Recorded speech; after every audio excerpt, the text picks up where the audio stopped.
The debt management of Jamaica needs to be investigated. According to the IMF and Clark, the economy is under prudent management. For them, this means 1. Lowering debt. In 2013, it was around 20 billion US, and at the end of financial year 2021, it was around 13.5 billion, a decrease of 6.5 billion, or roughly a third. And 2, building the reserves. In 2013, they were around 1 billion, and today around 3.9 billion. Now, for this reason, Jamaica is seen positively in international financial markets, an achievement that Clark brags about. But how does a B credit rating help the poor? However, during the same period, economic growth has been minimal and the Jamaican dollar has lost 59% of its value.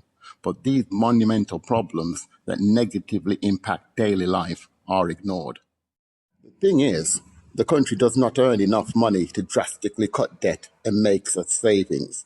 The only industries promoted by the parliamentarians are mining, tourism, and call centres, and whilst they are growing, they do not produce the revenues. That is evident from the GDP numbers, which are stagnant. These industries are dependent on exploitation and have much more benefit to foreign investors than to Jamaica. So the IMF agreement is designed to create suffering.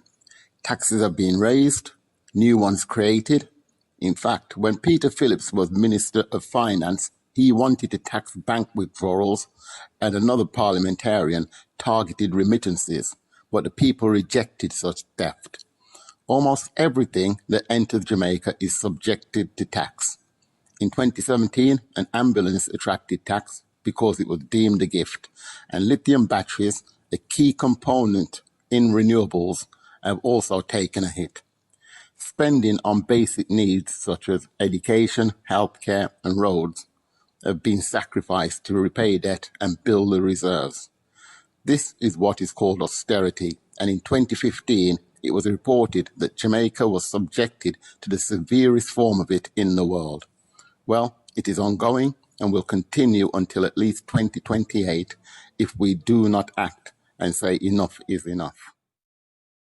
When the PMP signed up to the 2013 IMF agreement, the debt was 20 billion US and the exchange rate was 99 Jamaican dollars to 1 US. So the debt in Jamaican dollars was approximately 2 trillion, that is 99 times 20 billion. Today, the debt is around 13.5 billion and the exchange rate is $155. So the debt in Jamaican dollars is 13.5 times 155, which equals 21 trillion Jamaican dollars.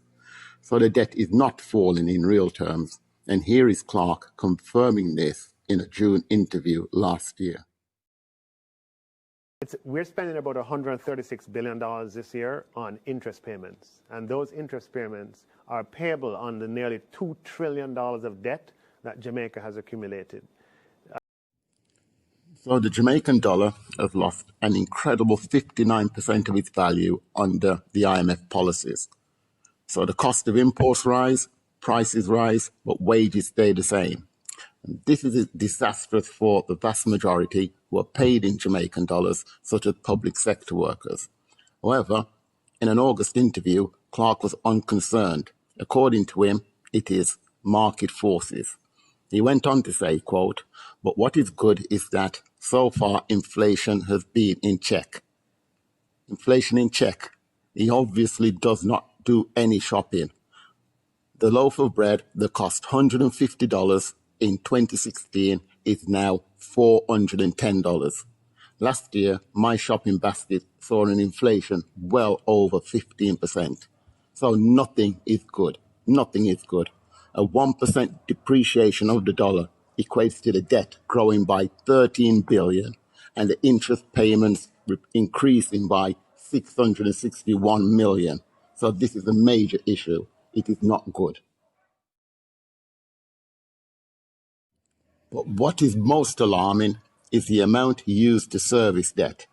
For this financial year, Clark set budgetary spending at $831 billion and allocated a third of it to service debt, i.e. around $272 billion.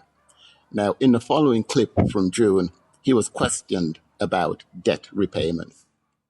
You know, you weren't here last week, unfortunately, and we had Mr. Ralston Hyman on. And I'll put you a question that he had asked. And the question was, if $10.9 billion per month is needed to service the debt, why did the government make the choice to spend $24 billion in the first month on debt relief? It's a pity I didn't hear the context of the question.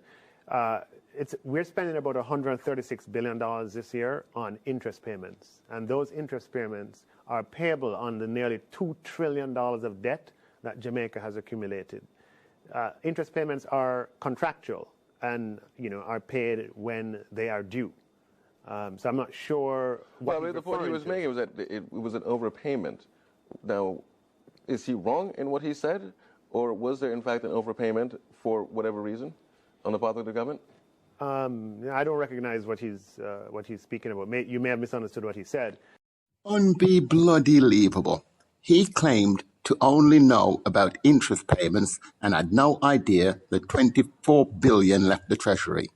Now, $24 billion was comprised of $10.9 billion for interest and $13.1 billion for debt reduction. And it can be considered an overpayment because debt reduction is a choice.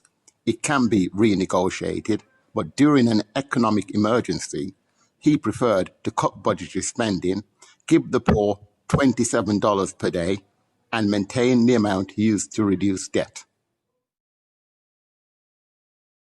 Here are the figures for each budget between 2013 and 2021. When added up, the grand total is over 17.7 billion US. So that much has been spent to reduce the debt by 6.5 billion. That would mean around 11.2 billion has been spent on interest alone. Now, I thought that the 11 billion must include repayments for other loans, for example, from China. But in 2018, Clark confirmed that the Chinese debt was included in the total debt and represented only 3.9% of it. So over 11 billion appears to have been spent on just interest. So something is very, very wrong. How could anyone agree to such terms? Well, you can when it is not your money and you simply do not care. With such an evil debt arrangement, there cannot be any fiscal space. So I do not believe that the amount of debt is a problem. The problem is a brutal agreement that is designed to create poverty and its bedfellows. But the thing is, austerity has been signed into law. Yes, there is actually a law to inflict pain and suffering. The law is responsible for the lack of state investment in renewable energy, which has resulted in Jamaica having the fourth highest electricity rates in the world. This law is called the Fiscal Responsibility Law, and this is what the IMF and the parliamentarians have been using to keep Jamaica indebted and dependent. And here is Clark telling the people that he is obeying the laws of the land. The government is abiding by the laws of Jamaica and laws that were passed in a bipartisan fashion for us to cast budgets that are consistent with attaining a debt ratio by 2028, so 8 years from now, at about 60% of GDP. The key word is bipartisan.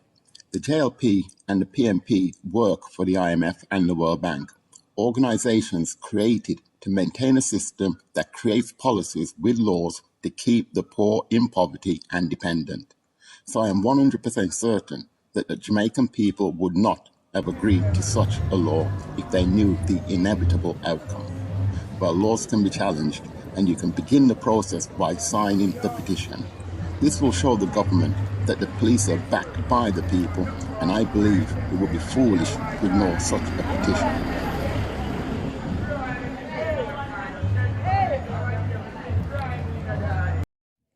People, it is essential that the depreciation of the dollar is terminated as soon as possible. The falling dollar is responsible for rising prices and growing poverty. Clark says it is market forces, but does nothing to make market forces change in our benefit.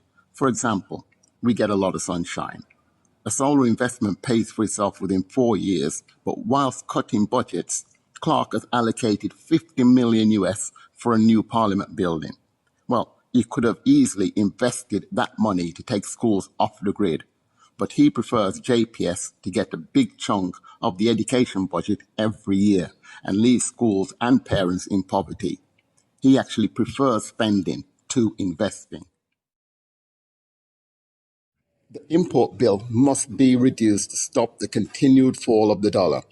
We must invest in renewable energy to lower the fuel bill, and we can start that by taking all public infrastructure off the grid.